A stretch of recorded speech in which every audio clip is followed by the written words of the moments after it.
Class 10 exercise 3.3। तो बेटा हम पहुंच गए थे question number 3 fourth part. Exercise 3.3 question number 3 and fourth part. Statement पढ़ेंगे, सब अपनी बुक ओपन रखेंगे। तो बेटा स्टेटमेंट रीड करी। The taxi charges in A city consist of a fixed charges together with the charges for the distance covered। तो बेटा यही सेम क्वेश्चन 9th में भी पढ़ा था टैक्सी वाला, लेकिन बेटा वो थी linear equation in two variable में। लेकिन यहाँ पर बेटा है pair of linear equation in two variable. यहाँ पर दो अलग अलग इक्वेशन बनेंगे। तो बेटा एक इक्वेशन दे रखे हैं यहाँ पर, for a distance of 10 kilometre the charges paid ₹105 and for a journey of 15 kilometre the charges paid is 155। तो बेटा मेरे को स्टेटमेंट से ये पता लगा कि जब मैं 10 किलोमीटर गया तो मेरे को पे करना पड़ा 105, जब मैं 15 किलोमीटर गया तो मेरे को पे करना पड़ा 155। क्या what are the fix charges and the charges per kilometre. तो बेटा दो टर्म पता लगी। लेट करे बेटा फिक्स चार्जेस, तो बेटा वो तो लेगा ही लेगा। फिक्स चार्जेस क्या है एक्स, चाहे मैं 10 किलोमीटर जाऊं चाहे मैं 15 किलोमीटर जाऊं, फिक्स चार्जेस तो इतने रहेंगे। और चार्जेस पर किलोमीटर, तो बेटा हर किलोमीटर के मैंने दिए ₹5। अब दो अलग अलग कंडीशन है बेटा। एक बार गया हूं फॉर 10 किलोमीटर और एक बार गया हूं फॉर 15 किलोमीटर। बेटा 10 किलोमीटर में मैंने पे किए हैं 105। बेटा फिक्स चार्जेस एक्स प्लस पर किलोमीटर के ₹y के हिसाब से 10 किलोमीटर तक 10y पे किए 105। ऐसे ही फिक्स चार्जेस 15 किलोमीटर के पर किलोमीटर के y के हिसाब से 155। तो बेटा ये दो इक्वेशन बन गई, इनको सोल्व कर लेंगे। x plus 15y 155, x plus 10y 105। तो बेटा बस मैथ में लाइन पढ़ के स्टेटमेंट टिपाई कहते हैं, इसलिए इसको y की वैल्यू 50/5। तो y की वैल्यू बेटा कितनी आ गई 10। तो x प्लस 10y कितना है 105। तो बेटा y की जगह 10, तो 10 10 जा 100 उधर जाकर माइनस। तो बेटा फिक्स चार्जेस कितने आ गए 5 और चार्जेस पर किलोमीटर कितने आ गए 10।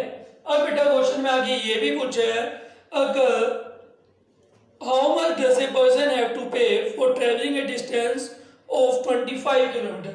बेटा अगर कोई 25 किलोमीटर जाएगा तो इक्वेशन भी क्या बनेगी x प्लस 25y। तो बेटा x की वैल्यू 5, 25, y की वैल्यू 10। तो बेटा 25 किलोमीटर के लगेंगे ₹255। फिक्स चार्जेस बेटा हमेशा सेम होते हैं।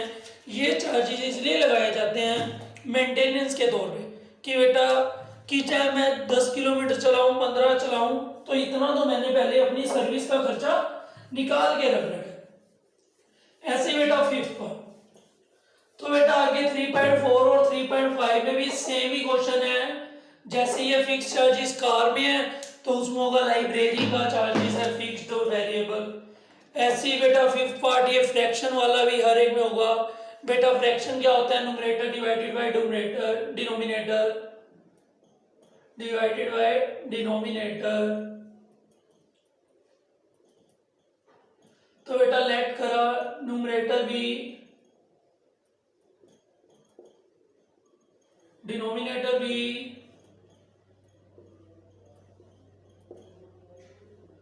वन। तो बेटा स्टेटमेंट को ध्यान से पढ़ेंगे। ए फ्रैक्शन बिकम्स, एक फ्रैक्शन बन जाता है 9/11 इफ अगर 2 is added to both the numerator and denominator।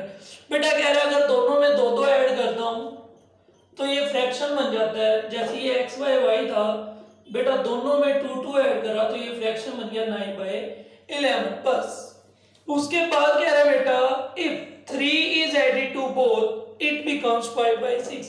कह रहा है बेटा अगर 3 ऐड कर देता हूं दोनों तरफ तो ये बन जाता है 5/6।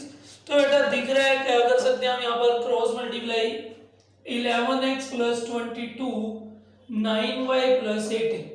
9y इधर आकर माइनस 18 उधर 22 उधर जाकर minus 11x minus 9y minus का 4, यहाँ भी cross multiply 6x plus 18 5y plus 15, तो बेटा 5y भी इधर आकर माइनस 18 उधर जाकर, तो बेटा ये भी आ गया 6x माइनस 5y माइनस का 3। तो बेटा ये दो इक्वेशन बन गई, एक इक्वेशन है 11x, एक इक्वेशन है 6x। तो इन दोनों को सेम करना है, तो बेटा इसकी मल्टीप्लाई यहाँ 6 से कर दो और इसकी मल्टीप्लाई यहाँ 11 से। बेटा जो यहाँ है x के साथ उसकी मल्टीप्लाई वहां कर दो, जो यहाँ x के साथ है उसकी मल्टीप्लाई दूसरी इक्वेशन में कर दो।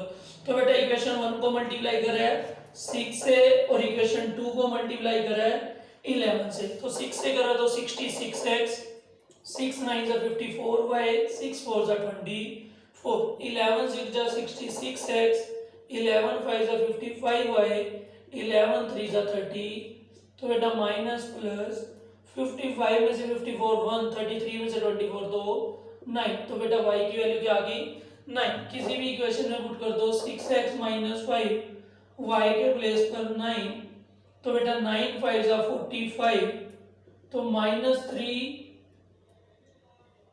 और बेटा माइनस 45 इधर आकर प्लस का, तो 45 में से तो 42, x की वैल्यू आ गई बेटा 7। क्रॉस चेक जरूर करा करो कि x की वैल्यू 7 और y की वैल्यू 9। तो बेटा हमारा फ्रैक्शन क्या था, x बाय y था 7 बाय 9। तो बेटा देखो दोनों में 2 ऐड करा, 7 में 2 ऐड करा, 9 में 2 ऐड करा, क्या आंसर आया 9 बाय 11। दोनों में 3 ऐड करा, 7 में 3 ऐड करा 10, 9 में 3 ऐड करा 12।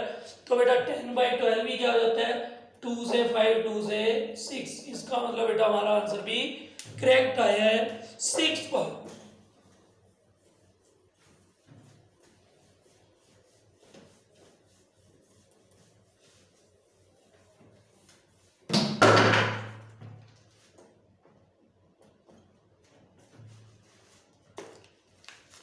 फाइव ईयर हेंस, बेटा 5 साल बाद, the age of Jacob will be 3 times that of his सन।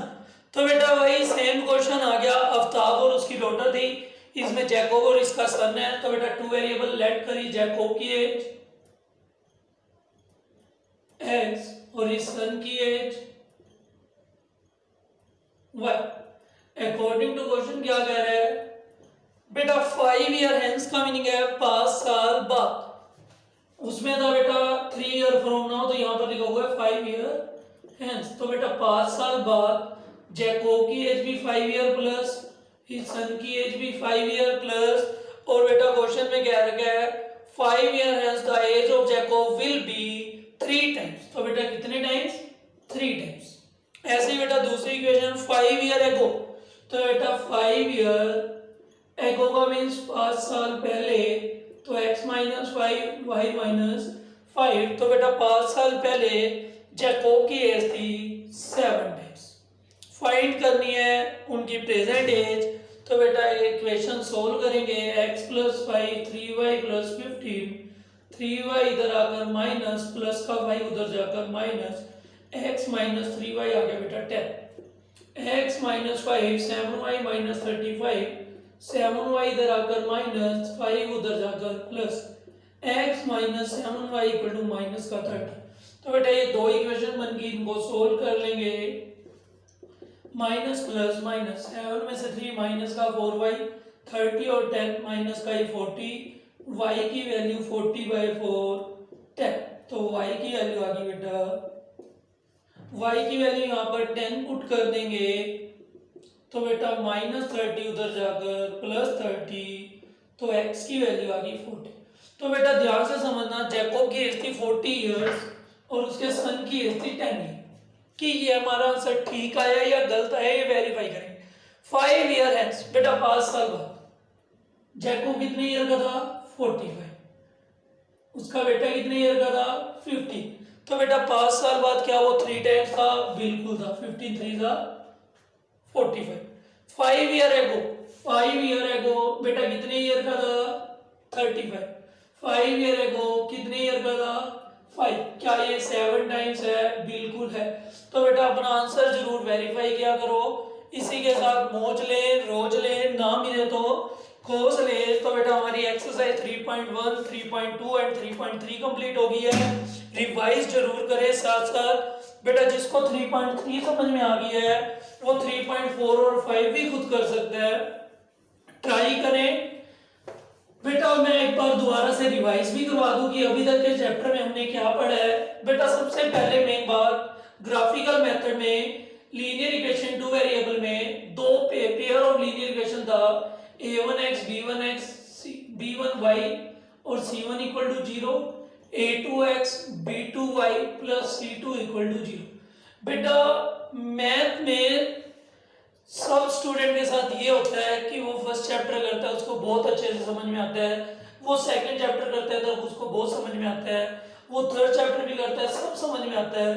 बेटा फिर कुछ दिनों बाद ऐसा टाइम आता है कि हफ्ते 7 दिन 10 दिन बाद 1 वीक बाद कि हमको फर्स्ट चैप्टर यूं लगता है कि शायद हमने पढ़ा ही नहीं या सेकंड चैप्टर हमने पढ़ा ही नहीं।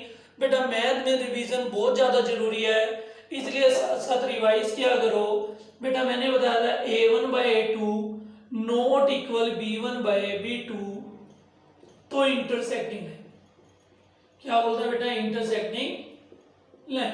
तो बेटा ये इंटरसेक्ट होती है कितने पॉइंट पे इंटरसेक्ट? 1 पॉइंट पे, तो बेटा यूनिक सॉल्यूशन। अगर बेटा ये यूनिक सॉल्यूशन है तो ये कंसिस्टेंट। तो उसके बाद क्या था बेटा? a1/a2 equal b1/b2 not equal c1/c2 तो पैरेलल लाइन। पैरेलल लाइन क्या कहता था बेटा? ये एक दूसरे को कहीं इंटरसेक्ट नहीं करती तो नो सॉल्यूशन, अगर सॉल्यूशन नहीं तो इनकंसिस्टेंट। ऐसे ही बेटा third condition a1/a2 equal b1/b2 equal c1/c2 कहता था कोइंसिडेंट लाइन, लाइन के ऊपर लाइन, कोइंसिडेंट लाइन। बेटा infinite many solution, infinite many solution. तो बेटा ये बहुत जगह सॉल्यूशन, अगर सॉल्यूशन है तो कंसिस्टेंट। उसके बाद बेटा मैंने पढ़ाया एलिमिनेशन मेथड और सब्स्टिट्यूशन मेथड। तो एलिमिनेशन मेथड में क्या पढ़ा बेटा? एक को खत्म करना, या एक्स को या वाई को। सब्स्टिट्यूट में क्या था बेटा? एक्स की वैल्यू दूसरी इक्वेशन में सब्स्टिट्यूट कर दी, इसको बोलते थे बेटा सब्स्टिट्यूशन मेथड। अब बेटा जो सबसे मेन क्वेश्चन है वो है ये वर्ड प्रॉब्लम वाले कि 3.3 हमने कंप्लीट करी है। तो बेटा 3.3 में क्वेश्चन नंबर 3 के 6 पार्ट। बेटा फर्स्ट पार्ट दिमाग में कि दो नंबर है, ग्रेटर नंबर है एक स्मॉलर नंबर है, डिफरेंस है 2 नंबर का 26 और 1 नंबर था बेटा 3 टाइम्स अदर के, तो x की जगह क्या लिखा था बेटा? 3y। तो 2y इक्वल टू 26 तो ये 13, तो x की वैल्यू 3 की मल्टीप्लाई 13 से 39। सेकंड पार्ट में पढ़ा था बेटा सप्लीमेंट्री एंगल थे। सप्लीमेंट्री एंगल का मीनिंग बेटा सम ऑफ टू एंगल 180, और जो ग्रेटर या लार्जर एंगल है वो स्मॉलर एंगल से कितना एक्सीड था? 18। x की जगह वैल्यू भी पुट करी y प्लस 18, y और y 2y, 18 उधर जाकर माइनस 162, तो ये 81 आया था और ये 81 और 18 99। उसके बाद बेटा थर्ड पार्ट में एक कोच ने बैट और बॉल लेने थे बेटा, 7 बैट लिए 6 बॉलें ली 3800 की, और दोबारा उसने बेटा 3 बैट 5 बॉलें ली 1750 की। इसकी मल्टीप्लाई 3 से और इसकी मल्टीप्लाई 7 से करी थी, तो 21 18 11400 21 35 और ये आया था बेटा 12250। तो बेटा सब्ट्रैक्ट करा था तो माइनस का 17y माइनस का 850 आया था, तो बॉल आई थी बेटा 50 रुपीज वाली। अगर y की वैल्यू 50 पुट करी थी 3x प्लस 5 इंटू 50, तो बेटा 3x इक्वल टू 50 उधर जाके 17 में से ये माइनस करेंगे, तो बेटा बैट आया था 500 रुपीज का। तो बेटा रिवाइज करना बहुत जरूरी है। तो फोर्थ पार्ट फिफ्थ पार्ट और सिक्स पार्ट अभी करवाया है। फोर्थ पार्ट था बेटा फिक्स चार्जेस और वेरिएबल चार्जेस। फॉर 10 किलोमीटर के 105, फॉर 15 किलोमीटर के 155। तो फिक्स चार्जेस x पर किलोमीटर के y तो 105, फिक्स चार्जेस एक्स 15 किलोमीटर के 155। तो बेटा सब्ट्रैक्ट करा था 5y इक्वल टू 50, y की वैल्यू 10 पुट कर रही थी, तो बेटा x की वैल्यू क्या आ गई थी 10 इंटू 10 100। तो बेटा x की वैल्यू भी क्या आ गई थी 5। फाइंड करना था 25 किलोमीटर के कितने लगेंगे, तो x प्लस 25y, तो 5 प्लस 250, तो बेटा 255। तो बेटा ये जो आज ही कराए हैं इनमें वैसे भी कुछ नहीं करना था। इससे नेक्स्ट पार्ट था बेटा फ्रैक्शन बन गया 9/11 अगर 2 ऐड करा था दोनों तरफ। फिर कहा बेटा अगर 3 ऐड करा दोनों तरफ तो ये बन गया 5/6। तो क्रॉस मल्टीप्लाई करी तो बेटा x की वैल्यू आंसर आया था 7 और y की वैल्यू आंसर आया था 9। तो फ्रैक्शन क्या बन गया था बेटा हमारा 7/9।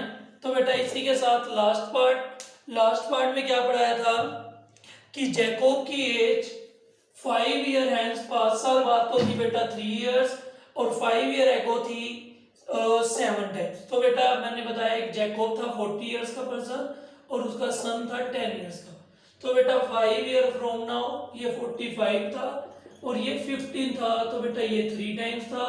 ऐसे ही 5 ईयर एगो ये 35 था, ये 5 था और ये 7 टाइम्स था। तो बेटा रिवाइज जरूर करो, फर्स्ट चैप्टर को भी रिवाइज करो, सेकंड चैप्टर को भी रिवाइज करो और थर्ड चैप्टर 3.3 तक भी रिवाइज करो। मौज लो, रोज लो, ना मिले तो खोस लो।